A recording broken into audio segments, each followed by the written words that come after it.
In this video, which is a replay of a live stream that I did for my FastTrack students, learn how you can make $2,287 per day on a cat and be in bed before 9:30, starting now. A big part of making this work is that speed and accuracy are everything. And Hague Education's damage ID training and field reference books are going to help you scope faster and write better estimates. And their Hague Certified Inspector and Hague Certified Reviewer certifications tell carriers and IA firms that you know your stuff. And that combination keeps you productive and deployed longer. Check them out at hageeducation.com and use code AdjusterTV to save some cash at checkout. All right, let's get into this. What if on catastrophe, you could make $2,000, $2,300 in a single day, be done by 9:30 p.m. at the latest, have a much more accurate claim file, have better customer service scores, get more claims per deployment, and earn a reputation that gets you more deployments, building a relationship with IA firms, the firms that you work for, who see you as an incredibly valuable asset. And it's a simple, repeatable process that you can do every single time. FastTrack to deployment is the simple, repeatable process for getting deployed and making it through your first storm. And what I'm going to talk about now is simple, repeatable process. Not necessarily easy to start, but definitely once you get rolling with it, you get more experience. This is how you really, I would say, turn the corner on making more money with less stress when you're doing catastrophe, right? And on top of this, only 4% of catastrophe adjusters do this. This is my statistic. So a number of years ago, working a storm, and we were sitting in an orientation. We'd actually had the carrier had instituted some new things, some compliance things that they wanted everybody to do, and there were some complaints about it. I didn't have these complaints because the things were super simple, but apparently most everybody else felt that they were onerous enough that it was making it harder for them to make the same amount of money, which, we talk about systems. I don't care what they make you do. You just adjust your system, right? Which is what I did. So there was about 50 adjusters in the room with the IA firm management people and then the carrier management people, and they were doing kind of like a town hall sort of a deal. And it's rare that any company does this kind of thing, but sometimes they do, especially when they have a relationship that they want to maintain all the way around, right? The carriers and the IA firm and the adjusters themselves, right? So it's about 50 of us in there on the storm, and peeled off on a Sunday afternoon or something like that. And one of the questions that they asked was, I may have brought it up. I can't remember exactly, but because nobody does it. But basically, they took a poll of the room, and they said, "Who here is closing on site?" Right, and not just writing the estimate and explaining it to the insured and then taking it back to their hotel room and importing and labeling photos and doing all the rest of the paperwork stuff and then closing the file, but doing everything at the house. And I raised my hand, and one other guy on the other side of the room raised his hand. Nobody else is doing that. In fact, most people, basically probably what you've heard a lot of people do, and what you probably are thinking of doing, and that is, and I haven't been very specific about this in this course because this takes things to another level that when you're first starting out, you're not really going to be able to do when you're very, very first storm, at least not at the beginning of your first storm. And what people usually do is they will scope all day during the day when the sun's out or it's light outside, right? Which makes perfect sense. I'm not in any way saying that this is stupid, because it is absolutely, completely, fully logical, right? Sun's out. What can I do while the sun's up? And how can I be most effective? How can I, get the most done in that time period when it's light? And that is climbing on roofs, right? It's inspecting houses. Most adjusters will prioritize looking at houses during the day, and they'll take all their pictures, and hopefully they'll write a scope sheet. I won't go too far off in the weeds of the errors that people make when they don't do a scope sheet and they just scope from their photos later. And then they will go back to the hotel, maybe take a nap. I mean, I've heard guys tell me like their whole routine. Get some dinner, maybe take a break or a shower or something, and then settle into an evening of trying to write up everything that they looked at that day. And I will fully admit that there are a lot of very, very, very good, very, very, very experienced adjusters who can do that. And they've figured out what their speed limit is. And the speed limit is the same speed limit I always tell you guys, right? It's only scope, which you can reasonably close that day, right? And so they might, if they know that after dinner they can sit down and write up and fully close 5, then they're going to scope 5 that day. They may scope more than that during the day, and have it do a paper day where they get caught at like a catch-up day or whatever, right? But there are plenty of adjusters out there. I would say not a majority by any means, but a lot who are able to do this, scope and write later, and be just fine with it. They build out a system for it, and it works for them, right? And they may scope 7 or 8 or 10 a day, and maybe they're super fast at writing, or they've got somebody helping them, or whatever it is, right? But they've got a system and they can do it. This is something that requires experience, it requires efficiency, and it requires systems and workflows that new adjusters, even if you've got a program, gone through my program, or you've gone through somebody else's, any training, you're not going to have these necessarily this kind of a system put together to be able to close a lot of claims day to day to day by scoping and writing, or closing on site, either way, right? Both of them take some experience. I'm going to try to make the case that closing on site is far preferable and superior in almost every way to scoping, and then staying up all night and writing. Okay. So for a new adjuster on their first storm or their second storm, or they're a newer adjuster on their third or fourth storm, second season, right? You get handed 45 claims like everybody at the beginning of the storm, and they decide, again, because logically it makes perfect sense that get out there.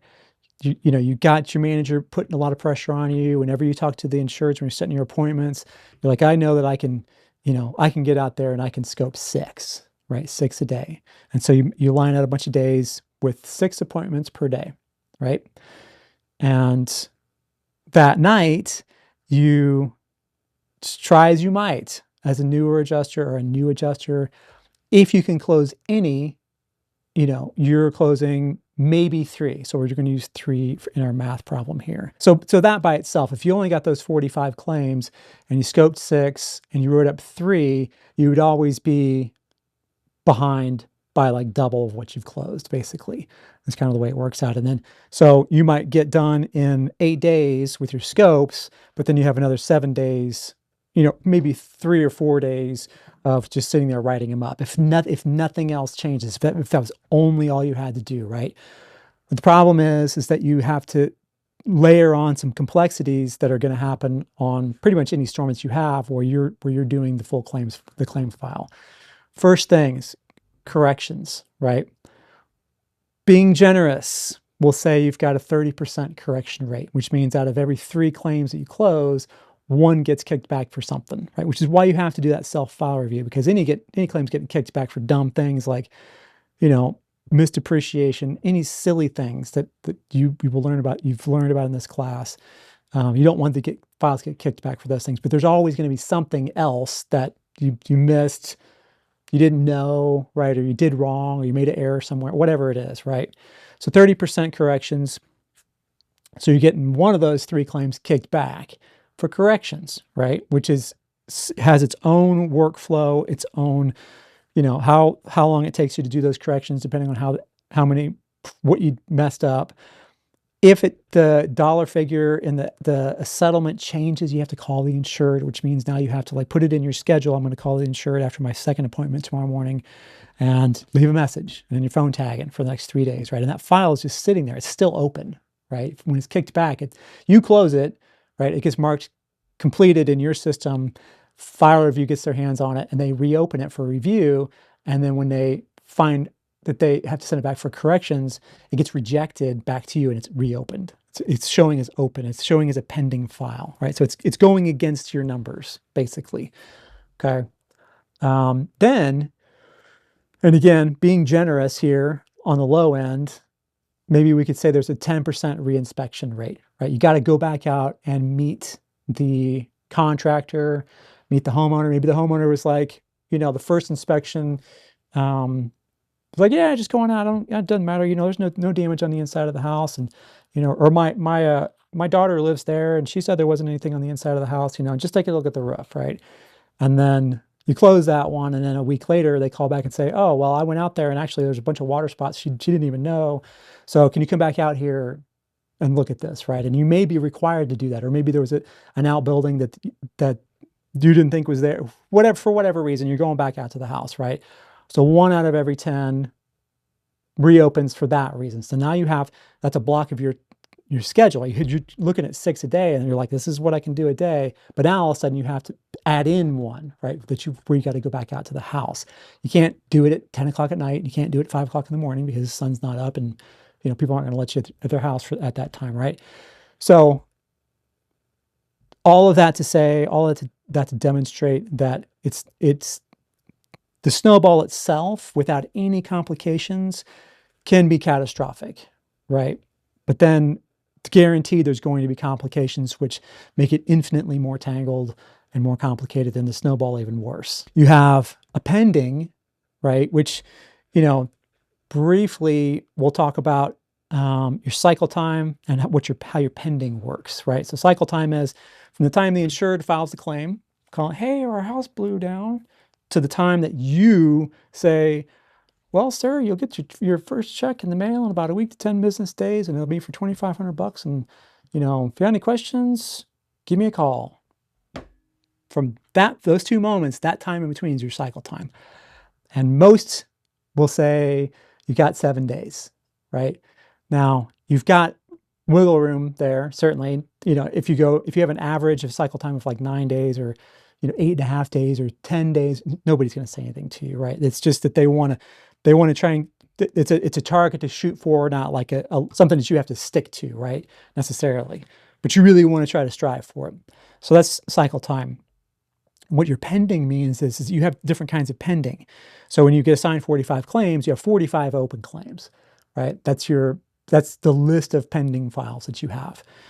When you have when you've inspected a house, there's a gap between your inspection, which Xactimate will mark, right? When you go to the house, right, and you say date inspected right here, when you drop that in there, it sends out a flag to Xactanalysis and to everything to say stops the clock on your inspection. You're contacted to inspected, right?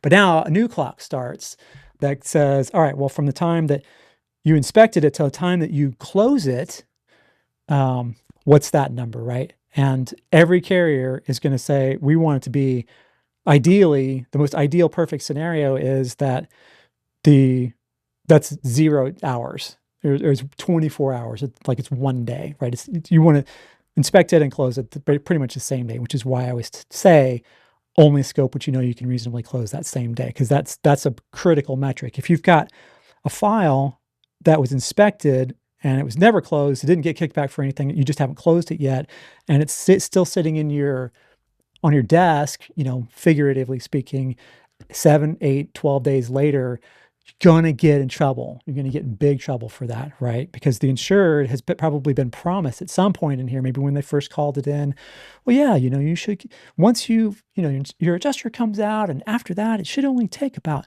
3 to 5 business days or whatever. They're going to have an expectation right? You may have said it. You may have said, oh, well, I'm going to be, writing these up tonight and tomorrow, tomorrow's Sunday, I'll be writing them up all day tomorrow. So I should give you a call by the end of the day tomorrow. And you don't do that. And it's a week later because you got, this afternoon or tomorrow morning, Sunday morning, all of a sudden your inbox blew up with a whole bunch of rejected files, right? That you have to address. You have to address it. You got 24 hours when you get a file kicked back. If you don't do that, this is where the snowball starts to happen, right? Because it's not like you're just only working on the 45 claims that you got one time.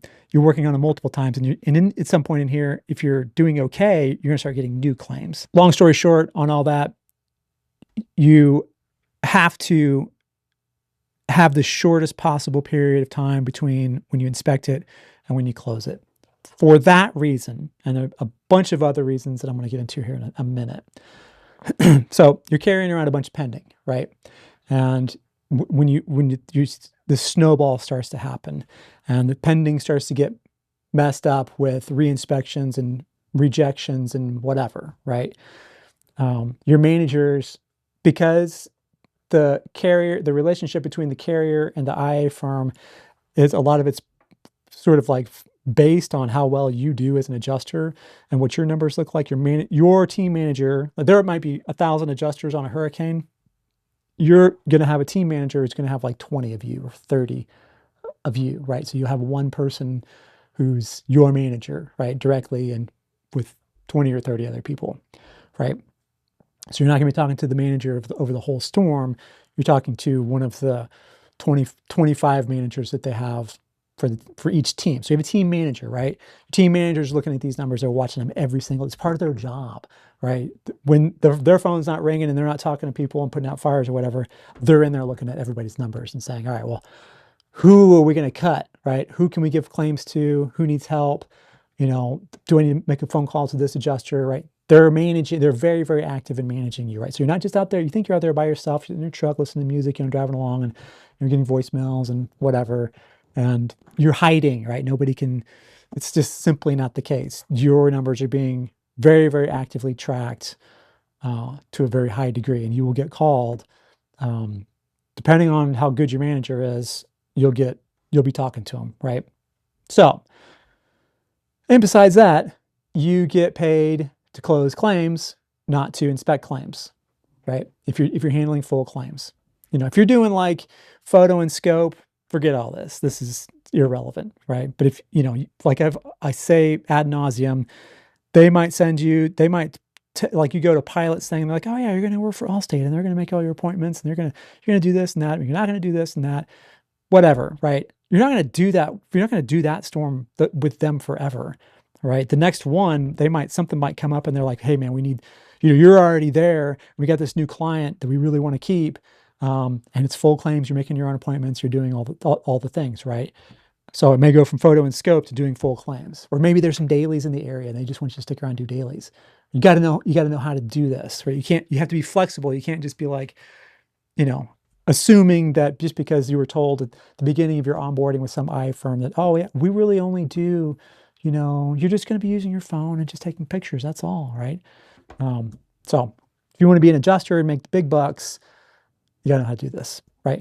You have to know how to do the full claims process is what I'm trying to say. Never mind, you get a rain day, people have re-inspections or reschedules, right? Or you show up at the insured's house and they said they were going to be there and the contractor said they were going to be there and everybody got the wrong day, and now you have a block where you could have been looking at a house. And so there's a lot of chaos that you have to manage, and you have to have, I would say you need to have a system for managing that chaos that doesn't involve splitting the work up to where the work that you do later relies on what you're doing now and how well things are going right now, if that makes sense. One of the biggest drawbacks, there's three real big main drawbacks that I see with photo and scoping. Sorry, forget about photo and scope. Scoping and all day long, and then writing that night or writing a few days later or whatever, not writing it up while you're at the house or doing anything else while you're at the house, just scoping only. Because again, logical, right? It makes sense. Let's get up on the roof and then we'll get down from this one, go to the next, get up on the next roof. And let's just let me just get these knocked out, right? Outside, sun's out, let's take care of all this stuff. I can do the writing the stuff up later, the estimate writing, the importing, labeling photos, and all the rest of that stuff, right? Your file quality will necessarily be worse or not as good, even if you're a really good adjuster, because the more time that elapses between when you are at the house itself, standing in front of it, or standing up on the roof with your camera or whatever, with your clipboard and everything, the more time between that and when you sit down in front of your computer to like put all this stuff in there, an hour is, especially if you're sitting in front of the house is right there, right? But if it's 6 hours later, right, that evening, or it's, you just couldn't get to it. You thought you were going to try and close 5 tonight or last night, but you only closed 2 because, you had emergency at home and you were on the phone with the doctor, and anything can happen, right? So now you're backed up. This one that you're sitting in front of right now or standing on, you're not going to be able to close it for 2 or 3 days, right? So that time introduces errors. You might think, oh, well, I'm totally going to remember this house. This blue house, and, they got this really cool swimming pool that's shaped like a big heart, or whatever. But everybody's got that, right, in that neighborhood. So they all start to blur together. 6 days can pass, and it feels like 1 day passed when you're on CAT. And you'd be like, where did the time go? And you'll look at something, you told somebody you were going to call them back on Sunday, and it's already Thursday, and you're like, oh crap. And it didn't even feel like that many days passed. The quality is going to go down. Also, if you were rushed at the house, or somebody called you and you answered the phone when you shouldn't have, or the insured was talking to you and leading you around or whatever, and you got out of your order for scoping, and you missed the left side of the house, or you missed the garden shed back there, or the back fence, or, forgot to look at the inside, whatever it is, you forgot something. You don't have photos of that part, which you need. You don't have the measurements of things that were damaged over there, if they were damaged. You don't know if they were damaged or not because you didn't go look at it because you got your system all messed up, right? So now you have a choice to make. Do I just pretend like, try to like pretend like I didn't do that and hopefully nobody notices, and if they do, I'll deal with it later, kind of a thing? Do I go back to the house? Probably not, right? Especially if it's 11:30 at night and you're realizing, oh crap, I don't have pictures of the left side of the house or whatever, right? What do you do, right? Or you didn't get the measurements, right? So you forgot the rafter length on the roof, right? You could probably figure it out with Google Earth and all that kind of stuff and get relatively close, but you're never going to get as close as if you laid your tape on it and got the exact measurement, right? What if you're short?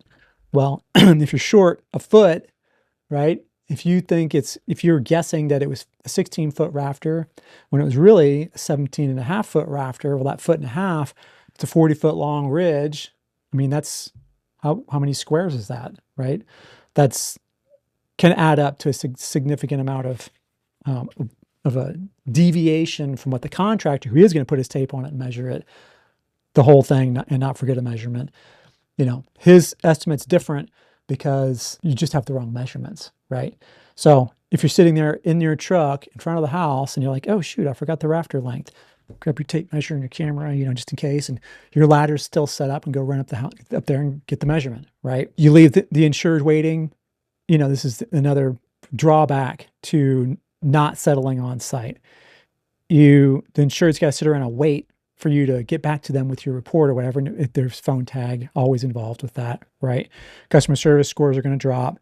Also, when you're explaining things to the homeowner, you're not able to see them. I talk about this all the time. You're not able to look at their body language. Because again, on the phone, you're explaining it to them and they're like, oh yeah, that sounds great. Okay, yeah, fine, great.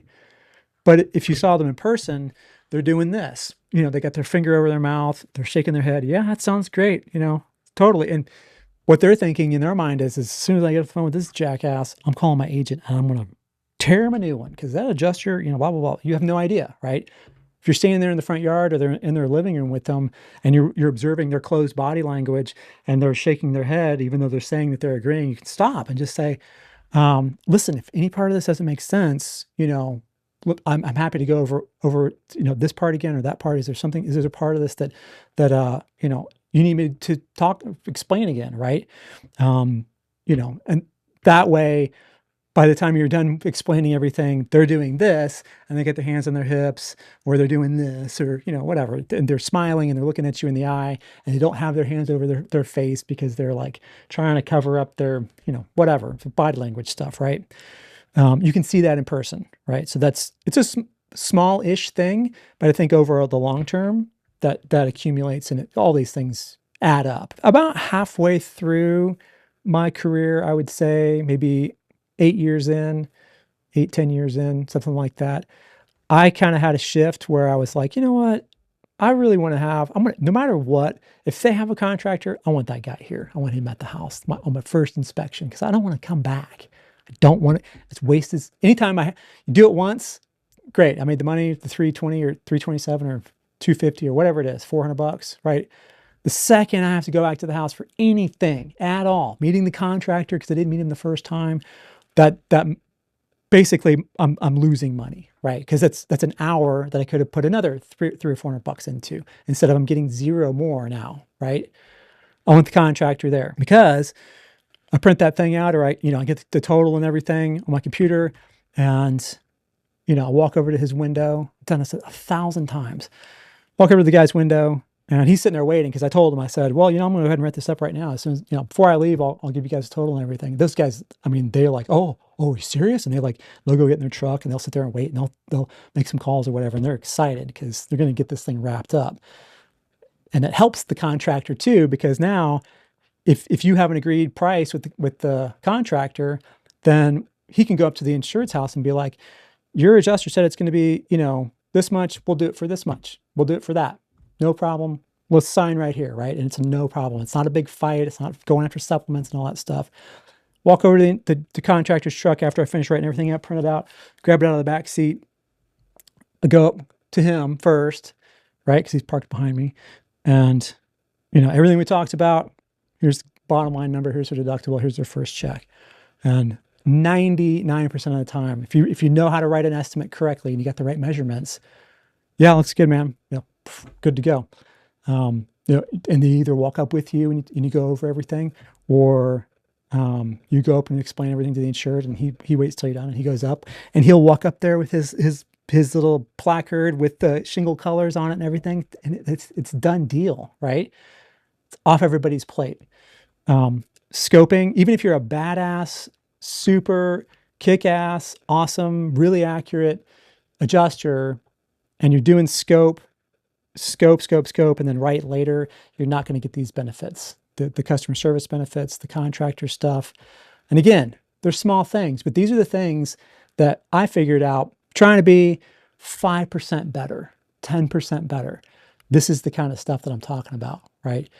This just trying to make everybody else's life just a slightly easier skyrocketed me to the top of the first call list of every roster I was on with any carrier.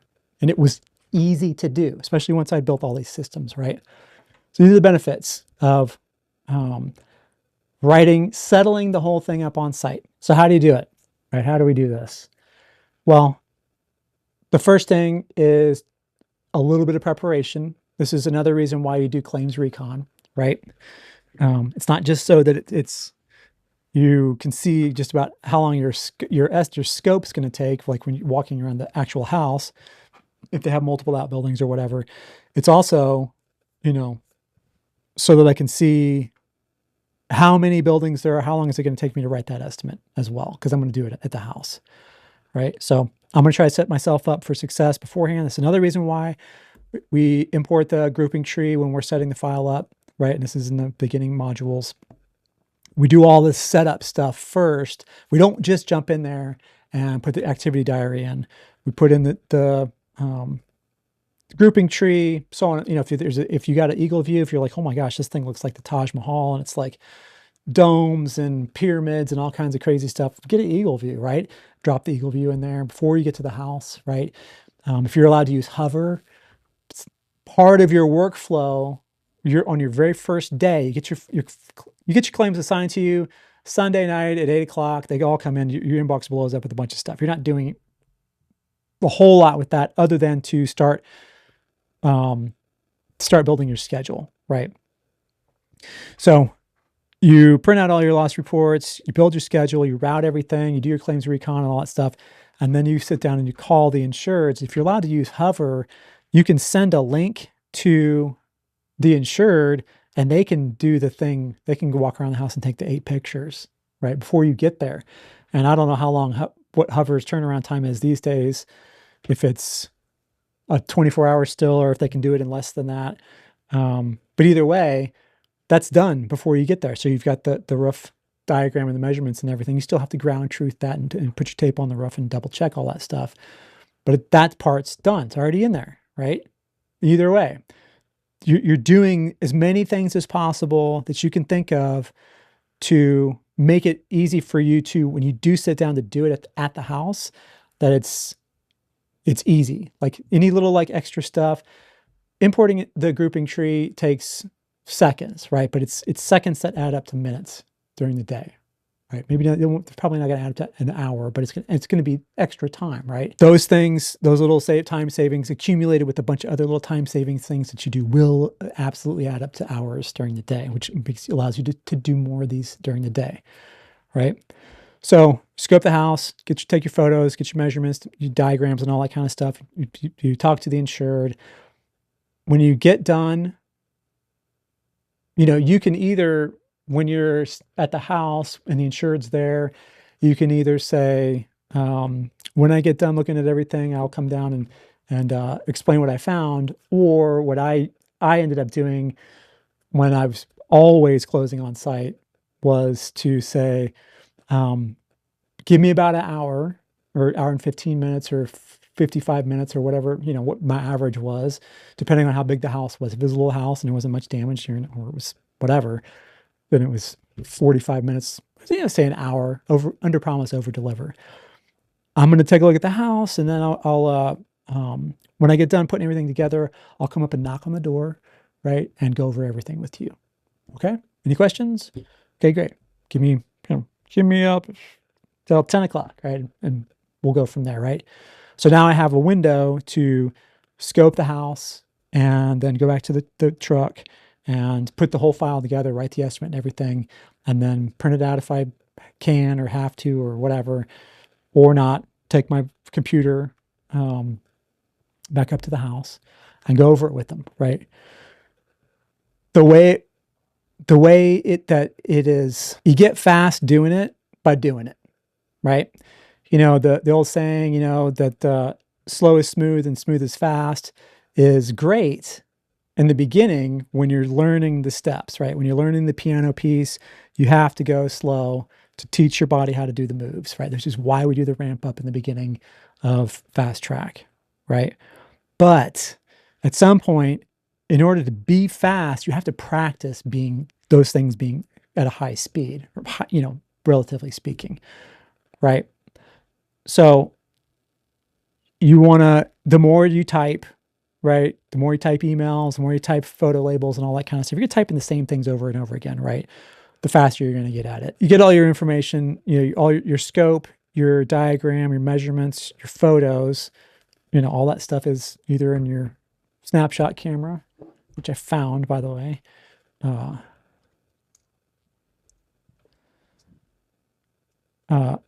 and on your scope sheet, right, on your clipboard. And you leave your ladder on the house. Okay, you're not taking your ladder down just yet. You just leave it up there. And there's a reason for that. Go back to the vehicle. The very first thing you do is pop this thing open, take out your SD card, pop open your laptop, which is already on, right? And slap this into the SD card slot. And import and label your photos for that claim, right? The SD card, you guys probably heard me talk about this a little bit. It's still, as far as I can tell, the most idiot-proof, fastest way to get the pictures from here into here without having to pair your phone with the Wi-Fi, which doesn't always work, and it's a pain. Why isn't this thing seeing this thing? Kind of deal. Or having a bunch of cables in your vehicle to hook it up and whatever. I mean, it's probably fine, right? And it's whatever system that you come up with works. But this was by far the most idiot proof. And I'm a big idiot. So, and it worked really well for me. If I was doing claims today and I didn't have to like do it all through an app, I would still do this 100%. It's just simple and easy, hard to break, right? This is the important thing. So important label photos. And then I'm going to write the estimate, right? And this is where, you know, I might have to do a roof sketch, right? Off of my sketch that I did. If I didn't have an eagle view and I didn't have a hover or any of that kind of stuff. Build it out in Sketch if I'm required to, right? If I'm not required to use Sketch, which some companies are like, I don't care if you can draw a really nice, clear, hand-drawn diagram, take a picture of that and you're good to go, right? Some companies are that way. Either way, I write my estimate, make sure that I'm applying the correct depreciation. I'm doing a quick self-file review as I do that. I'm looking at my F9 notes. You know, I said in here, the following line items are to replace the blank on the blank, right? Well, I want to fill in the blanks. What are the blanks? Replace the roof on the dwelling, right? And my macros are probably going to be even better than that. But either way, you're going through and you're double checking all that stuff. If I say that the depreciation we're withholding on this is 33%, then the line items have to have 33% depreciation on them, right? Otherwise, the flat file is getting kicked back. If you put 33% in your F9 note and everything, there's 0% depreciation, the file's coming back, right? So you're checking that as you go. Then I'm going to go through and put together my narrative if I have to, right? And it's templates for that kind of thing. Activity diary, right, which is part of this course. And then I'm going to close the file. I'm going to do the things that take the steps to close the file. Do the other things that are not Xactimate stuff. It's not, construction stuff. It's adjuster stuff, right? For example, the vendor invoice, right? This stuff on here, if this was a real claim, this would be filled out.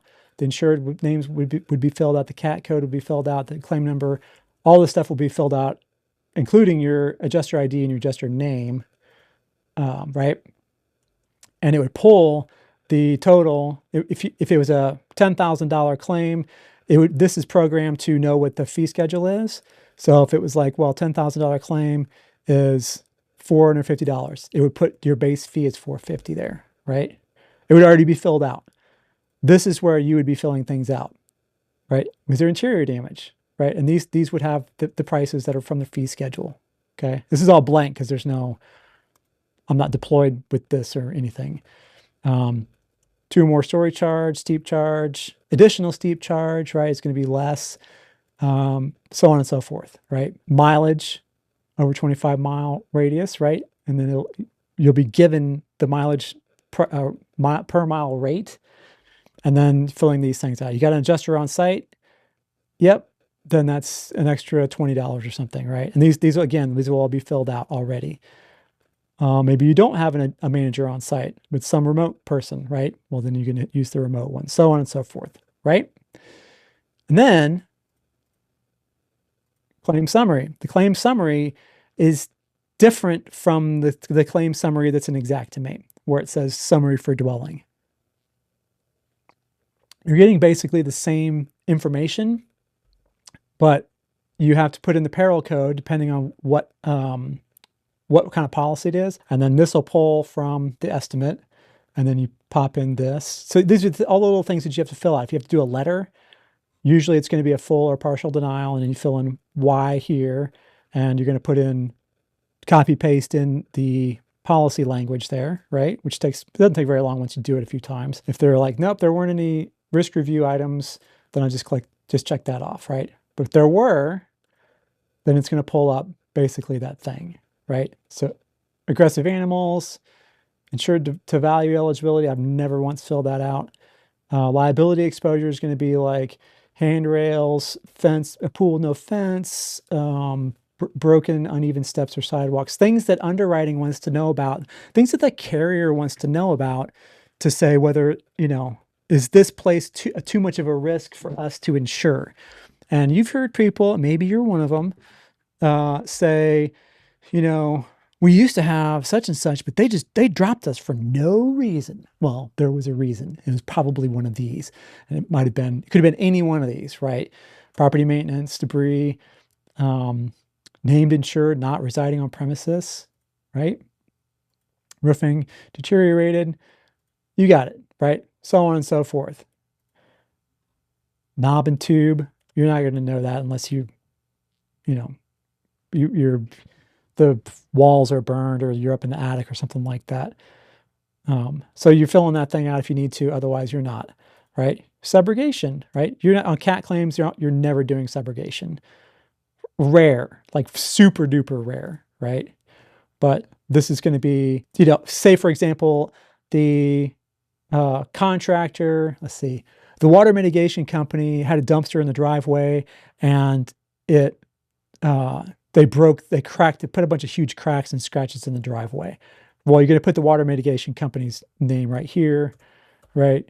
And their contact info, and then you're going to say they broke the driveway, right? For subrogation. And then the carriers can decide if they're going to go after the water mitigation company to pay for the driveway that got messed up, right? Chances are it's going to be no subrogation.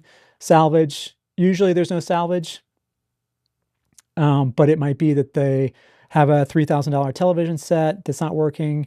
But generally speaking, you're not going to deal with that up front. They sometimes say to do salvage, but usually they'll say to garden sheds and grills and things like that, right? Draft request, if they have an additional payee, right? It might be a trust, it might be a second mortgage or a third mortgage, right? So on and so forth, right? Save and close, and then we do the damage evaluation, which Jerry was asking me to email. This is where basically you're showing your math on how you came up with why you're totaling the roof or just repairing the slope or whatever it is. If you have additional roofs, right? Roof 1 is a dwelling, we'll say. Roof 2, detached garage, so on and so forth, right? Doing all this stuff sitting in front of the house. When we get done with that, then I'm going to go here and do the review. There's nothing in there, so it's going to find all this stuff. And then before I close this thing, I'm going to print out a copy of the estimate, and I'm going to run up to the insured, the front door, and I'm going to knock on the door and I'm going to go over everything with them. Something came up, right? This is a thing that happens so many times. Show up at the house, right? The first time I talk to the insured, I'm asking them a series of questions that I'm going to ask them again, right? I mean, I want to make sure that I get the right answer, the answer can change, I'll put it that way. So one of those questions is, on the phone with them, first contact, have you guys noticed any damage to the inside of the house? And water spots in the ceiling or, and were there any broken windows anywhere, or like rain came in or anything like that? Nope, no, we haven't noticed anything. What about any personal property, like it's a hailstorm, right? So, or wind. Any damage to the grill or the grill cover outside, the patio furniture, dog dish, anything that's outside that may have gotten damaged during the storm? Nope, right? When I get to the house, I'm going to ask them those same questions. As I'm saying, all right, well, I'm going to go ahead and start my inspection. I asked you this before, but I just wanted to double check in case you guys found something. Any damage you guys noticed to the inside of the house? Water spots in the ceiling, blah, blah, blah. Nope. Right? Contents, any personal property? Nope. Okay. Do my inspection, look at everything. They said that there wasn't anything on the inside of the house. I can't, again, so many times this has happened, right? Go back to the truck. I'm sitting there working on it, and they hear you walking around up on their roof, and they know when you climb down, oh, it looks like he's out in his truck right now. And they were like, you know what? I don't think we really looked. And they look upstairs in closets, and they find a linen closet at the top of the stairs or whatever it is. It's got a big old water stain on it. And you're sitting there working on your estimate, and you're kind of your steering wheel's here and your computer's sitting on your knee kind of deal. And then you look up and you roll your window down, AC's on full blast. yeah, hey, listen, I mean, you asked us if we had found any damage on the inside, and we hadn't, but we actually hadn't really looked that hard, and we actually did find some damage just now upstairs. Can we add that to the claim? Can we? Yeah. And you're like, oh heck yeah! And you grab your camera, right? Jump out of your truck and you go up and get the measurements of the little tiny room, whatever it is, and then you go back and add it, right? That is happened so many times, and I know that if you haven't heard somebody say this before, you will. And at some point, whether it's in an orientation or it's on social media or something, where they'll say, at least, import and label the photos, which I totally agree with, right? If you pressed for time, if you can't do the rest of this stuff, at least do that, right? But they'll say, but pull out of the driveway or jump in your truck and start it up and drive and go around the corner or go find the neighborhood park or whatever and park under a tree and do it so that the insured won't come and bug you. And I'm like, why? So that I can go do a reinspection later when they call me and I'm playing phone tag. My customer service numbers are going down because I didn't call them back or I didn't, just sit there in front of the house, get all that stuff done, and then jump back in. And, you get this all fixed up. Nothing requires my attention, and hit mark complete and save and exit. And you're done with that one. Drive away. Go get your ladder, right? When you go up to explain everything to the insured and you hand them the copy of their estimate or the handouts or whatever, sometimes companies will have little brochures and stuff they want you to give the insured. Then you climb up to the top of your ladder when you're done and unstrap it, stick your strap in your little gear bag, climb back down, put your ladder on your shoulder and throw it on top of your truck, strap it on and go to your next one. And it's done. It is 100% complete. You don't do anything tonight on that file because there's nothing else to do. You already did it. This is one of those things, like I said in the beginning, that you're not going to do right out of the gate. Some companies, and the reason why I started doing this was on my very first storm, State Farm and my pilot manager, they were hammering. There's like, it's okay if you scope it and then write it up later and then turn it in or whatever, but we really, really, really, really, really, really want you to tabletop settle or close, like Allstate calls it tabletop settling or something. State Farm, close on site, settle on site, right? They want you to do that at the house because it provides the highest possible level of customer service. And for the carrier, I think they've got some stats somewhere that say that the customer reports having a better experience if they get money in their hand before the adjuster leaves the house, or they at least get the total settlement number and it gets fully explained to them before the adjuster leaves the house. They know the disposition of the file, whether it's covered or not, how much it's going to be, all that stuff before the adjuster leaves the house. Carriers will be over the moon if you start doing that. And number one on the first call list will be your name. For anybody else listening to this, you'll be all fighting for spot number one on the first call list for whatever company if you start doing this. And again, you have to have the basic skills down. So I don't suggest doing this right out of the gate. Your job when you very first get deployed in your very first storm is to close files, to see the process all the way through from start to finish. But the habit that you're going to start on your very first day scoping that you're going to carry through your entire career is to never scope more than you can reasonably close that same day, right? If it's one, then do one. But you're going to get to a point where you're going to start to see, all right, well, I'm in scoping for, and then I'm done by 3 o'clock in the afternoon, and then I'm writing them up and I'm done by, we'll say 7 or 8 or 9 or 10, right? But what if I did that at the house, right?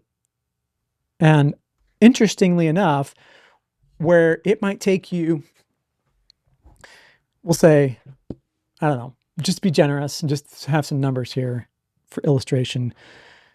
You take about an hour at each house to scope it. You're not going to take that much, even unless it's large loss. Most houses you can scope in less than that. Right?